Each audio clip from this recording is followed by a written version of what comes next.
Today, we're going to be diving in on a topic regarding John Cena because there's been a lot of chatter with some surprising developments. And honestly, the information that I know in regards to what WWE has in store for John Cena is something that I think fans need to remember. They need to remind themselves, and we are going to be discussing it. So stick around because we're going to be breaking down exactly what is going on with John Cena right now. Obviously, WrestleMania 41, massive, massive moment. He won the Elimination Chamber, turned heel, aligned with The Rock and Travis Scott, what are we doing? And ultimately challenged Cody Rhodes for the undisputed WWE Championship and dethroned Cody. Most people figured, hey, that was going to happen, and that's exactly what happened. Now, the big question is, what's next? Cody Rhodes, he's off TV. We don't know when this man's coming back. And the following night on Monday Night Raw, it was Randy Orton sneaking up like a snake that he is and hitting an RKO to John Cena.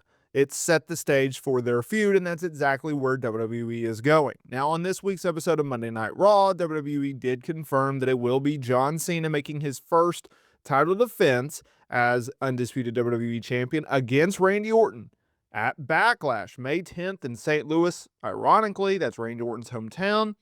It's a big deal. It really is. A lot of people are crapping on this card. So far, we have matches like Pat McAfee and Gunther, Becky Lynch challenging Lyra Valkyria for the IC title, and then, of course, this main event. And you best believe it's a main event. Now, I don't know about y'all, and we'll discuss this here in a minute, the John Cena, Randy Orton rivalry. Okay, so I'm 30. I remember the late 2000s, early 2010s feuds with John Cena and Randy Orton. Okay, I remember them really trying to push it. And to be honest with you, I wasn't a huge fan of it because I didn't like Randy Orton at the time. I just did not care about Randy Orton. It was almost like the Triple H's, Reign of Terror type run. I just didn't like it. Right. And after Cenation, the chain gang, if you will, John Cena's initial rise, really after 2006, I was not a fan of John Cena. Now, I'll get more in depth in their feud after we talk about today's video. So I was thinking, there's been a lot of criticism from WWE in regards to this feud, in regards to the fact of why would we have Randy Orton challenging John Cena for the WWE Championship? Why would we do that? Well, keep in mind, there was numerous talents that have come out and talked about how they want to face John Cena. And there's been situations where John Cena has said, I don't dictate who I work with, but I would like to work with X, Y, and Z. Randy Orton's on that list because I think in a mixture of a time where John Cena is exchanging matches with new talent, up-and-coming talent, top-tier talent, I think it's very important for him as his retirement tour goes along to mix it up with his former rivals.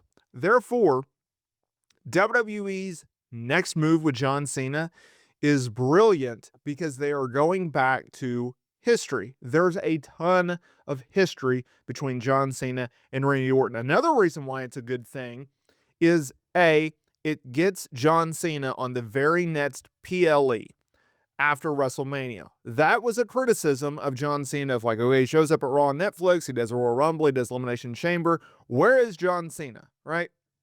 And he made, 4 appearances, maybe 5 from Elimination Chamber up to Mania, or at least, Elimination Chamber up to now, 5 or 6, right?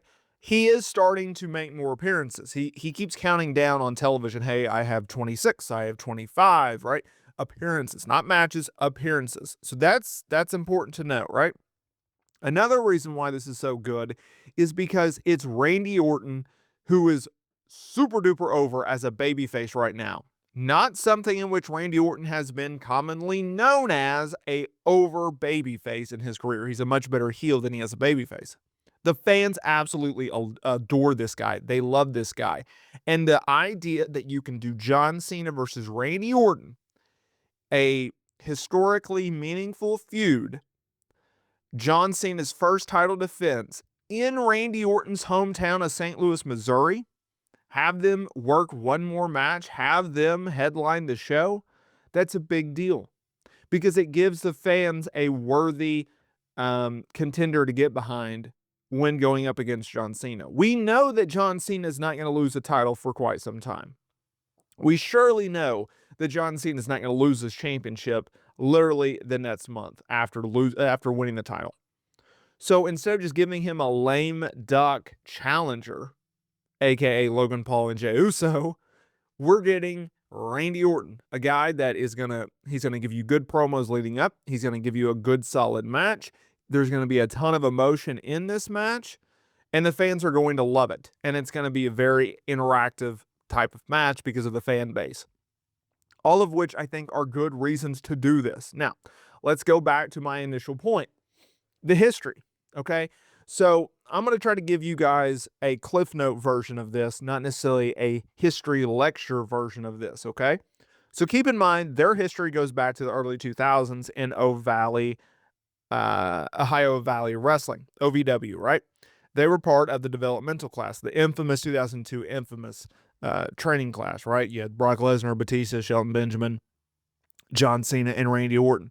They were called up to the main roster in 2002, right? Actually, both on SmackDown, which is interesting, right? Now, Orton, he quickly found success being put in the Evolution stable, becoming the Legend Killer, while John Cena gained popularity through his Doctor of Thugonomics gimmick, right? But they stayed away from each other for the most part, right? Cena was on SmackDown, Orton was on Raw. Then their paths really start to cross, and their peak rivalry really starts to kick off for the WWE Championship from 2007 to 2009. They worked SummerSlam 07. This was their first major singles PLE clash for the WWE title. Cena went over. Unforgiven that same year, Orton got himself DQ'd against John Cena and then brutally attacked Cena's father at ringside. Okay, that's where things got personal. At No Mercy, Cena got legitimately injured, tore his pec, forcing him to vacate the title in a match against Randy Orton that was ultimately won by Randy Orton. Okay, 2008, Cena returned to the Royal Rumble, and their paths crossed again, but it got in the way of Triple H.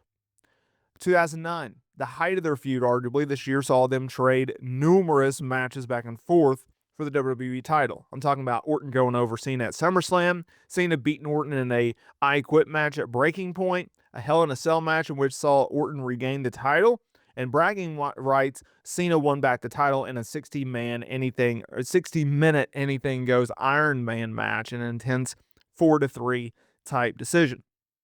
They came back in 2010 through about 2014, and they did some more work together. Okay, TLC 2013 being the most obvious. This was a historic match because Randy Orton entered the match as WWE Champion. John Cena entered the match as World Heavyweight Champion. They worked a TLC match to unify the titles. It was ultimately Randy Orton going over and becoming the first ever undisputed World Heavyweight Champion, right? What a tongue teaser. Royal Rumble 2014, Orton went over to retain the unified titles. Hell in a Cell later that year, Cena went over Orton inside Hell in a Cell and earned a future title shot against Brock Lesnar. Now, since 2014, their interactions have been much less frequent, right? Their last match was in 2017 at a house show in New Mexico. So that is that. So just to give you an idea of the importance of this feud, the history of this feud, and everything like that. But I absolutely like what they're doing with John Cena and Randy Orton. So anyone that's going out there and crapping on it, calm your jets there, bud.